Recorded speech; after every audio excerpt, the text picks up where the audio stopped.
బంగ్లాదేశ్ మళ్లీ భగ్గుమన్నది. వేల మంది ఆందోళనకారులు ఢాకా వీధుల్లోకి పోటెత్తారు. రెండు పార్టీల కార్యాలయాల భవనాలను, వాహనాలను తగలబెట్టారు. 17 ప్రాంతాల్లో పేలుళ్లు సంభవించాయి. ఈ ఆందోళనలపై అవామీ లీగ్ను యూనుస్ ప్రభుత్వం నిందించింది. 46 మంది అవామీ లీగ్ నాయకులను అరెస్ట్ చేసింది. ఢాకా అంతటా పోలీసులను మోహరించారు. దీంతో రాజధాని నగరం నిర్మానుష్యంగా మారింది. మరోవైపు 17వ తేదీ హసీనా కేసులపై ట్రైబ్యునల్ తీర్పు ఇవ్వనుంది. అదే సమయంలో యూనుస్ పై ఇండియా గేమ్ ప్లాన్ మొదలుపెట్టింది. దీంతో బంగ్లాదేశ్లో ఏ క్షణంలో ఏం జరుగుతుందోనన్న టెన్షన్ మొదలైంది. హసీనాను భారత్ ఎందుకు బయటకు తీసుకొచ్చిందా?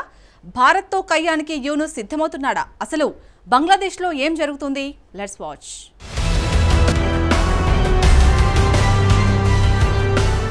మళ్ళీ బంగ్లా ఇండియా టెన్షన్స్ ఎందుకు? హసీనా ఇంటర్వ్యూ ఢాకాలో దడ పుట్టిస్తోందా? యూనుస్ గేమ్కు భారత్ చెక్ పెడుతోందా?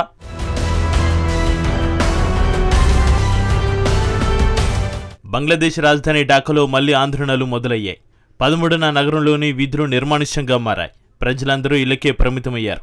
ఢాకాలోని ఏ కూడలిని చూసినా, ఏ వీధిలోకి వెళ్లినా పోలీసులే కనిపించారు.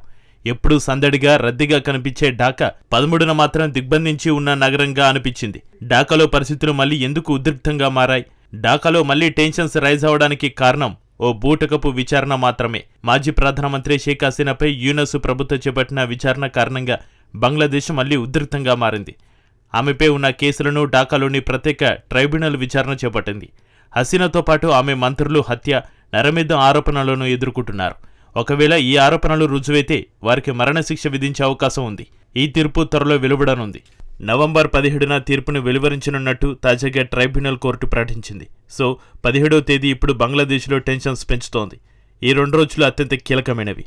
బహుశా బంగ్లాదేశ్లో ఆందోళనలు, ఉధృత పరిస్థితులతో పాటు బహుశా హింస చెలరేగే ప్రమాదం ఉంది. నిజానికి ఇప్పటికీ ఈ లక్షణాలు బంగ్లాదేశ్లో కనిపిస్తున్నాయి.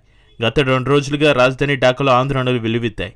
12న రాత్రి 5 వాహనాలకు ఆందోళనకారులు నిప్పు పెట్టారు. అయితే ఈ ఘటనలో ఎలాంటి ప్రాణ నష్టం వాటిల్లలేదు.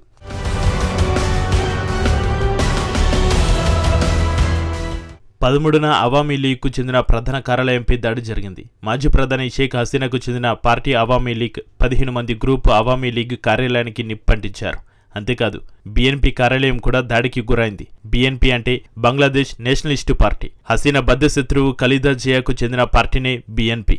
ఈ పార్టీనే వచ్చే బంగ్లాదేశ్ సార్వత్రిక ఎన్నికల్లో విజయం సాధిస్తుందన్న అంచనాలు వెలువడుతున్నాయి. బారిషాల్లోని ఆ పార్టీ కార్యాలయానికి కూడా దుండగులు నిప్పంటించారు. ఈ ఘటనలతో పాటు డజన్ల కొద్ది దాడులు జరిగినట్టు నివేదికలు వెలువడ్డాయి. ఢాకాలోని 17 ప్రాంతాల్లో పేలుడు కూడా సంభవించినట్టు తెలుస్తోంది. అయితే ఈ ఘటనల వెనుక ఎవరున్నారు?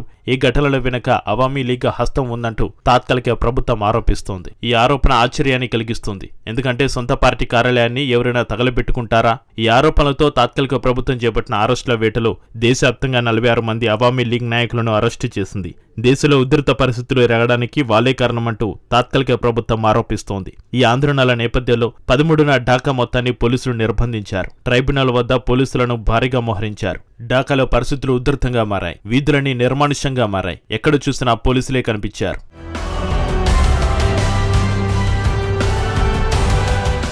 ఢాకా నగరంలో ప్రైవేటు వాహనాలను నిలిపివేశారు. స్కూళ్లను తెరిచే ఉంచినా విద్యార్థులు మాత్రం గైర్హాజరయ్యారు. 13న సాయంత్రం తాత్కాలిక ప్రభుత్వాధినేత మహమ్మద్ యూనుస్ జాతినుద్దేశించి ప్రసంగించి 2 కీలక ప్రకటనలు చేశాడు. మొదటి ప్రకటన, ఫిబ్రవరిలో రెఫరెండం నిర్వహించనున్నట్టు యూనుస్ తెలిపాడు. అదే రోజున బంగ్లాదేశ్లో సార్వత్రిక ఎన్నికలు జరగనున్నాయి. అయితే ప్రజలు దేనిపై ఓటేస్తారు? కొందరు రాజ్యాంగపరమైన మార్పులకు డిమాండ్ చేస్తున్నారు. దేశంలోని మెజారిటీ ప్రజలు రాజ్యాంగపరమైన మార్పులకు అంగీకరిస్తే వాటిని అమల్లోకి తీసుకొచ్చేందుకు యూనుస్ ప్రభుత్వం సిద్ధమైంది. యూనుస్ 2వ ప్రకటన ఐక్యత కోసం పిలుపు. రాజకీయ పార్టీలు తమ విభేదాలను పక్కన పెట్టాలని యూనుస్ పిలుపునిచ్చాడు. అన్ని పార్టీలు ఐక్యంగా ముందుకు రావాలని యూనుస్ కోరాడు. పార్లమెంట్ ఎన్నికలు నిర్వహించే రోజునే రెఫరెండం కూడా నిర్వహించాలని నిర్ణయించినట్టు యూనుస్ తెలిపాడు. 2024 జూలైలో ప్రజలు ఫాసిజానికి వ్యతిరేకంగా జరిపిన పోరాటాన్ని మనం మర్చిపోకూడదన్నాడు. పార్టీలు చిన్న చిన్న విభేదాలతో కొట్టుకోరాదంటూ యూనుస్ కోరాడు. సింపుల్గా చెప్పాలంటే యూనుస్ తెలివిన రాజకీయ నాయకుడిలా మాట్లాడాడు. కానీ అతడి చర్యలు మాత్రం అందుకు విరుద్ధంగా ఉన్నాయి. అదే సమయంలో యూనుస్ ప్రత్యర్థి కూడా మీడియాతో మాట్లాడారు. ఆ ప్రత్యర్థి ఎవరో కాదు, మాజీ ప్రధాని షేక్ హసీనా.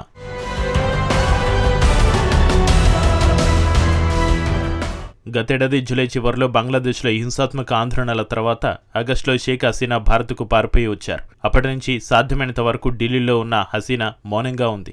ఎలాంటి ఇంటర్వ్యూలు ఇవ్వలేదు. బహిరంగ ప్రదేశాల్లో ఆమె కనిపించలేదు. హసీనా ప్రశాంతంగా ఉండిపోయారు. కానీ 15 నెలల తర్వాత ఆమె బయటకొచ్చారు.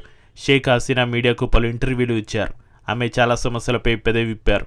అందులో ప్రధానమైన 3 చూద్దాం. మొదటిది 2024 బంగ్లాదేశ్ ఆందోళనలో విదేశీ హస్తం ఉందా?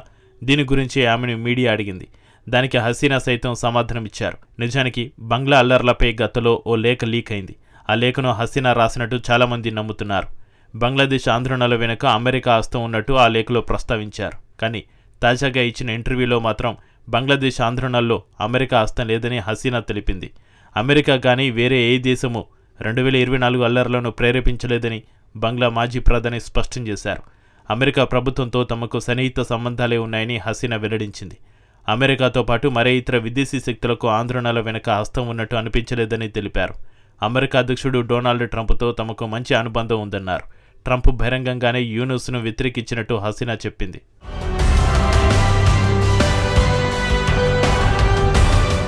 ఇక రెండో అంశం, అసలు బంగ్లాదేశ్లో యూనుస్ లక్ష్యం ఏమిటి? బంగ్లాదేశ్ను ప్రగతిశీల లౌకిక దేశంగా ఉండాలని హసీనా కోరుకుంది. అయితే మహమ్మద్ యూనుస్ బంగ్లాను ఎలా చూడాలని అనుకుంటున్నాడు? ఈ ప్రశ్నకు కూడా హసీనా సమాధానం ఇచ్చారు. యూనుస్ మిత్రుడని పాశ్చాత్యులు నమ్మితే వాళ్ళు నట్టేట మునగడం ఖాయమని హసీనా తెలిపారు. అతివాదులకు ముందు ఉండి నడిపే వ్యక్తిలా యూనుస్ మారిపోయాడని బంగ్లా మాజీ ప్రధాని స్పష్టం చేశారు. అతడి హయాంలో మతపరమైన పగ తీర్చుకోవడం మొదలైందన్నారు. సామాజిక అణచివేతల విధానాలను యూనుస్ అమలు చేస్తున్నట్టు హసీనా ఆరోపించారు. ఆమె ఆరోపణలు ఖచ్చితంగా వాస్తవాలు. తీవ్రవాద ఇస్లామిస్టు గ్రూపుల చేతిలో యూనుస్ కీలుబొమ్మలా మారిపోయినట్టు అనిపిస్తోంది. ఇదే ఇప్పుడు భారత్కు ఆందోళన కలిగిస్తోంది. లౌకికవాదం, శాంతిని స్థాపించేందుకు ఇస్లామిస్టు గ్రూపులకు చెక్ పెట్టాలని భారత్ డిమాండ్ చేస్తోంది. కానీ యూనుస్ మాత్రం పాకిస్తాన్ మార్గంలో నడుస్తున్నాడు. తీవ్రవాద ఇస్లామిస్టు గ్రూపులకు పూర్తిగా స్వేచ్ఛనిస్తున్నాడు. ఇటీవల ఢిల్లీలో జరిగిన పీరియడ్కు బంగ్లా లింకులు కూడా ఉన్నట్టు ఇప్పుడిప్పుడే తెలుస్తోంది. అందుకే యూనుస్ సర్కారుపై భారత్ కన్నేసి ఉంచింది. ఇక హసీనా వెల్లడించిన 3వ పాయింట్, బంగ్లాదేశ్కు ఆమె తిరిగి వెళ్లనుందా? తప్పకుండా తిరిగి వెళ్తానని హసీనా తెలిపింది. కానీ అందుకు కొన్ని షరతులు ఉన్నాయని బంగ్లా మాజీ ప్రధాని వెల్లడించారు. హసీనా కోరుకుంటున్న షరతులు ఏంటి?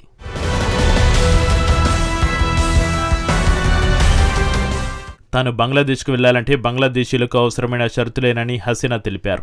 దేశంలో ప్రజాస్వామ్యం తిరిగి రావడమే తనకు కావాలని బంగ్లా మాజీ ప్రధాని స్పష్టం చేశారు. అంతేకాదు అవామీ లీగ్పై విధించిన నిషేధాన్ని ఎత్తివేయాలని హసీనా డిమాండ్ చేశారు. ఎన్నికలు స్వేచ్ఛగా, న్యాయంగా అందరినీ కలుపుకొని జరిపించేలా అనుమతించాలని హసీనా స్పష్టం చేశారు. నిజానికి భారత్పై ఎగిరెగిరి పడుతున్న యూనుస్కు మోడీ సర్కారు షాక్ ఇచ్చింది. పాకిస్తాన్, చైనాతో కలిసి ఆటలాడుతున్న యూనుస్కు చెక్ పెట్టేందుకు భారత్ ప్లాన్ వేసింది.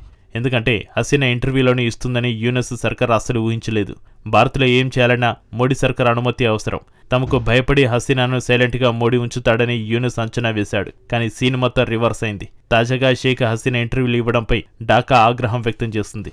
ఢాకాలోని భారత రాయబారికి యూనుస్ సర్కారు సమన్లు జారీ చేసింది. ఈ నేపథ్యంలో వచ్చే వారంలో బంగ్లాదేశ్లో పరిస్థితులు మరింత ఉధృతంగా మారే అవకాశం ఉంది.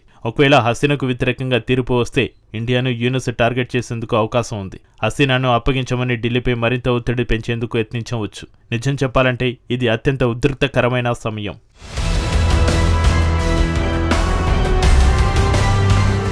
2024 జూలైలో నెలకొన్న హింసాత్మక సంఘటనలు జరిగి 15 నెలలు గడిచిపోయింది. బహుశా బంగ్లాదేశ్ ప్రజలు వాటన్నిటిని పక్కన పెట్టి ముందుకు వెళ్లొచ్చు. కానీ మహమ్మద్ యూనుస్ మాత్రం వాటిని వదిలేయాలని అనుకోవడం లేదు. అతడి రాజకీయాలు పాత గాయాలను తిరిగి తోడుతున్నాయి.